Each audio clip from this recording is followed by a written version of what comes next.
up, YouTube? It's your girl DeeDee. Welcome back to the channel. So I am back, you guys, with the update on the Karmelo Anthony situation, you guys. It's this is concerning the Frisco teenager who was 17 years old, who was charged with another young teenager named Austin Metcalf at a track meeting. Recently, Karmelo Anthony was released on bond. They actually reduced his $1 million bond. They reduced it by $750,000.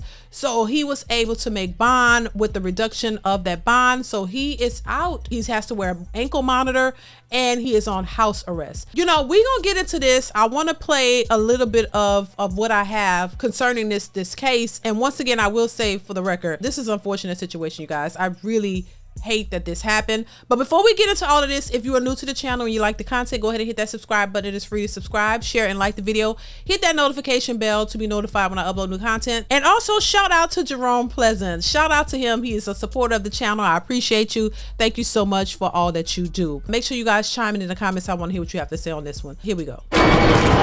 Tonight, 17-year-old Karmelo Anthony, who was charged with first-degree murder in the fatal stabbing of a teen at a track meet earlier this month, is out on bond. A judge today reducing the teen's $1 million bond to $250,000 at the request of the defense. I feel it's fair. You know, bond, as the judge said, is not supposed to be an instrument of oppression. It's not supposed to keep people in jail. It's not supposed to punish. Anthony's father testifying that his son does not have a passport and that he would be surrounded by friends and family who would keep him accountable ahead of the trial. The judge has made her call, and we look forward to continuing the process and looking forward to reviewing all the facts of the case. Let me know in the comments, is $1 million, is that a fair bond for something like this? I've never been to jail, so I don't know, and never had a bond, so I don't know what is appropriate for what. Would you guys say $1 million is appropriate for a bond in this type of situation? Somebody did lose their life, a life was taken, but is that high or what? Because they ended up reducing it. So is that normal? Let me know. I have no clue. Let me know. Let's continue. The lower bond comes amidst rising tensions in the community after the during a high school track meet on April 2nd that led to the death of Austin Metcalf. End result, he stabbed my son in the heart and killed him. That's what it was over. According to the arrest report, a witness told police Metcalf asked Anthony, who attends a different high school, to move to his own school's tent at the meet. Anthony then told Metcalf, "Touch me and see what happens," according to a witness. And later, Metcalf grabbed Anthony to tell him to move. Metcalf's father, Jeff Metcalf, telling our NBC station in Dallas, his son in his twin brother's arms after he was stabbed. "I will never be the same." Anthony telling a responding officer at the scene, "I was protecting myself before being questioned," according to the arrest report. Later saying in the police report, "I'm not alleged, I did it," in response to the officer referring to him as an alleged suspect. Since the tensions over race have surfaced, leading to meetings between activists and officials. An online fund for Anthony raising more than $400,000 for his defense. The nonprofit civil rights group Next Generation Action Network demanding protection for Anthony's family after claims their home address was leaked online. We have saw so many different hateful images. Just hateful things. This weekend, Austin Metcalf, who family described as a scholar, leader, and star athlete, was laid to rest. Tonight, two families' lives change forever as this case moves forward. This is a terrible tragedy for our entire, not just Frisco, but Collin County community. One family has suffered a permanent loss. It's the most unnatural thing for a parent to lose their child. It's permanent. It's profound, it's certainly premature, and it's the hardest thing that I think a human being can go through. I second that. I mean, as a mother, no one wants to lose their child to something like this. My heart goes out to the parents because nobody wants to lose their child in a senseless way. You know, nobody wants to bury their child. Basically, the reports that they're reporting that the young guy who lost his life, Metcalf, approached this guy. And we've heard this before, that he approached him. He wasn't in the right tent.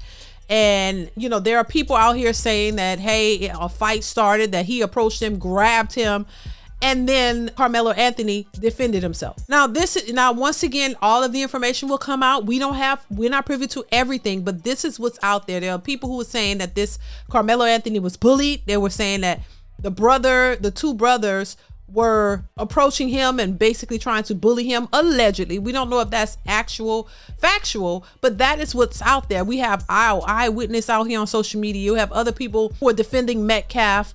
But my thing is this: why would anybody approach somebody else? If you didn't think that they belonged there, wasn't supposed to be there, go get the people who is in authority to tell him, okay, well, sir, oh, young kid, you gotta move. You can't be here. Look, I've been taught since a young, keep your hands to yourself. Don't put your hands on a person, because you never know what that person got going on. You don't know what state of mind they're in. You have no clue, and you can't justify somebody else's response to your actions. You can't say, well, they should have did this or they should have did this. Now, well, while I do think that pulling out the knife might have been extra, but at the same time, if I'm not there and I'm just speculating and I'm, like we are, I can't say what was really going on and whether and tell you how to protect yourself. If somebody coming up trying to rob you and you got a gun, right? Aren't you gonna use it? Some would say, oh, well, you shouldn't have shot him, but you don't know what they're trying to do to you. So you're reacting to what somebody is doing to you. If the person did not come to you and do you anything, all of this could have been avoided.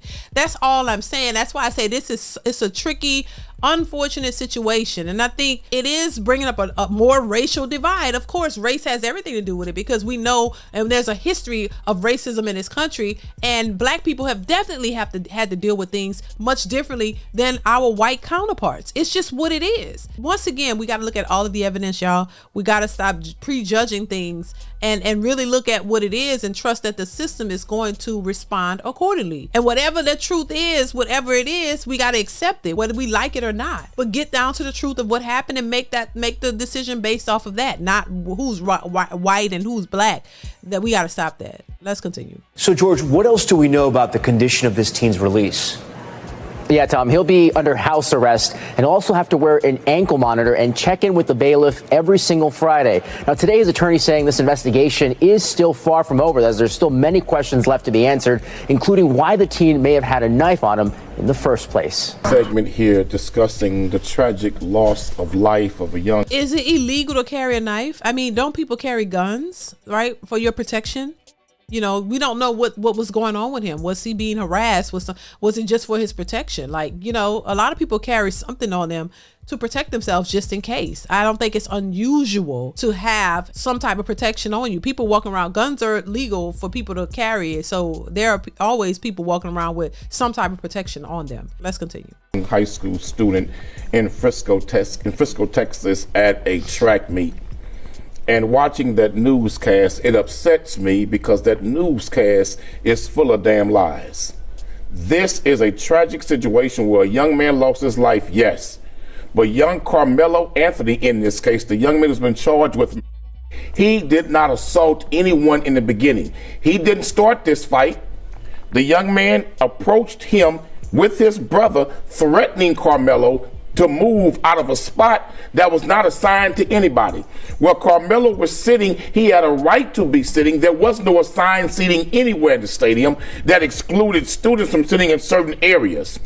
Then when they went to Karmelo, he was threatened by both brothers. And he told them, don't put your hands on me. And they threatened to put their hands on him. And he told them, if you put your hands on me, watch what happens.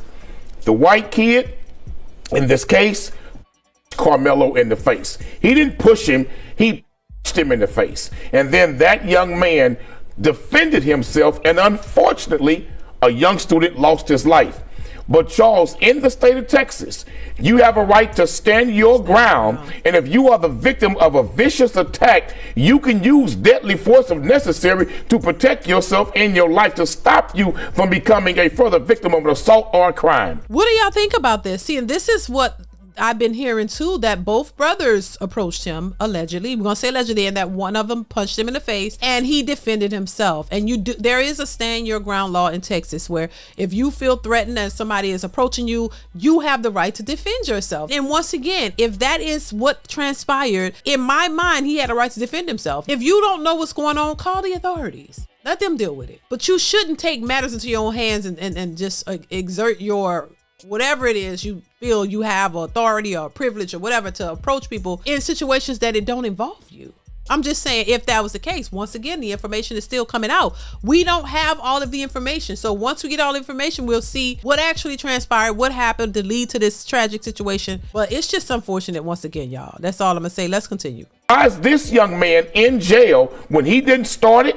He didn't approach anyone. They approached him. They used profane language toward him. They threatened him and then assaulted him, and he defended himself. Why is he in jail?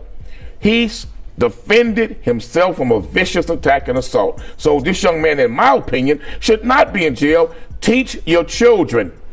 Keep your hands to yourself. That's what needs to be taught here. And to tell this young brother to give up your seat, give me your seat, this ain't no damn Rosa Parks era.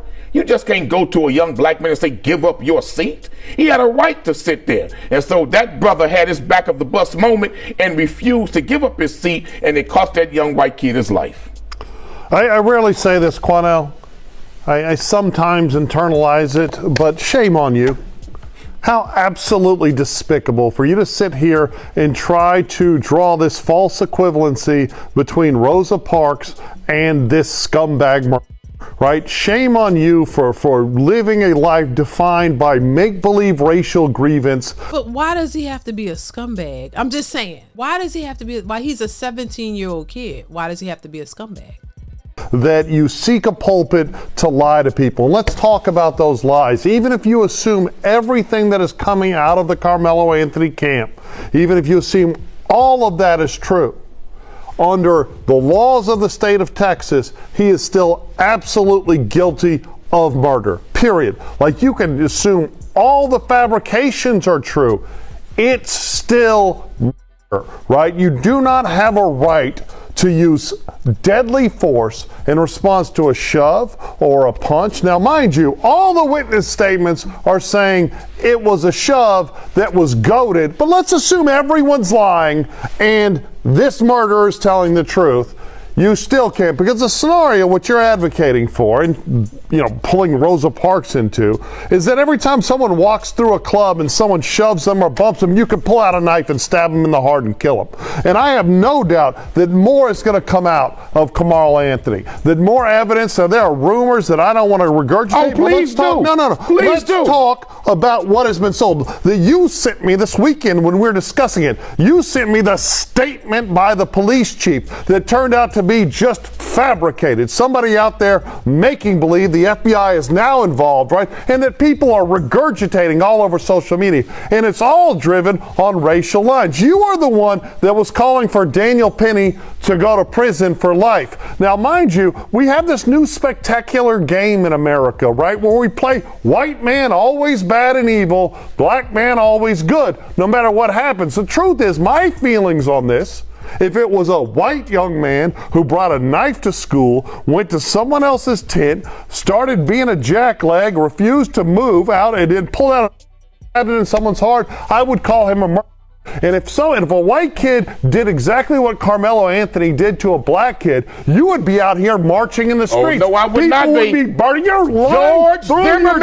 George Zimmerman with the Trayvon Martin and put his hands on that kid who was doing nothing wrong. And you same white folks found George Zimmerman not guilty of murder when Trayvon was defending himself. Right here in Texas, you've had many cases where white men have been assaulted by black men. They use deadly force and they're not charged. Why are you talking about something else? You cannot tell me. Why are you lying about my position, you despicable, shameless liar? He was assaulted. That young man was assaulted. He was threatened more than one time. He was asked to move from an area he had a right to sit in.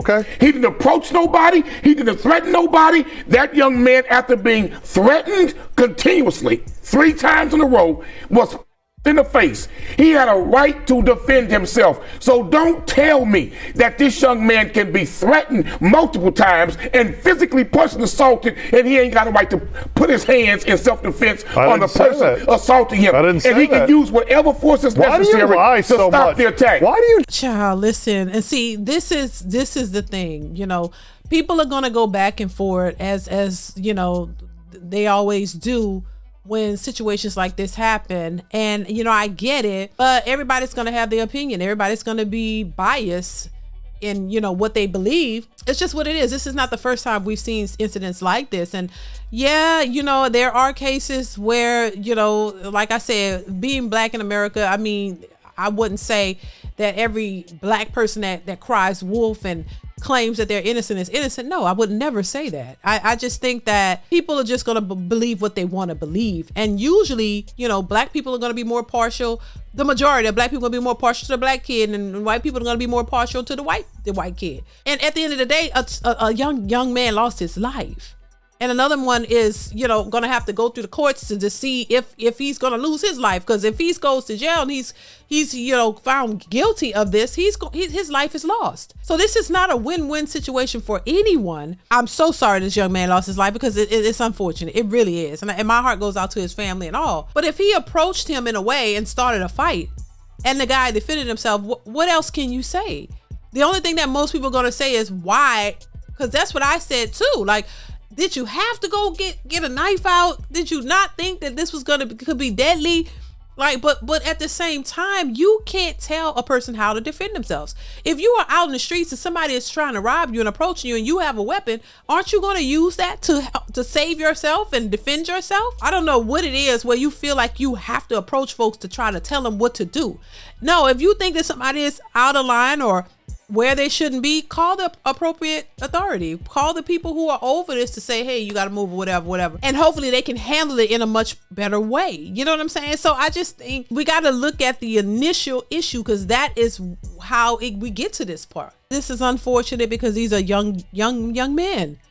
These are young people, and they should have all of their lives ahead of them. And, you know, I have sons, and I wouldn't want my sons to be in these situations, because it's just I couldn't imagine, you know, something like this happening. Listen, y'all, let me know what y'all think in the comments. I want to hear your thoughts on this one. Whatever your thoughts are, where you stand on this, if you got any updated information, let me know, because they're investigating this. And I guess we'll stay tuned to see how it all turns out, you know. But y'all let me know what y'all think in the comments. Comment, like, subscribe to the channel, hit that bell, y'all know what it is. And I will see you guys in the next one. Bye.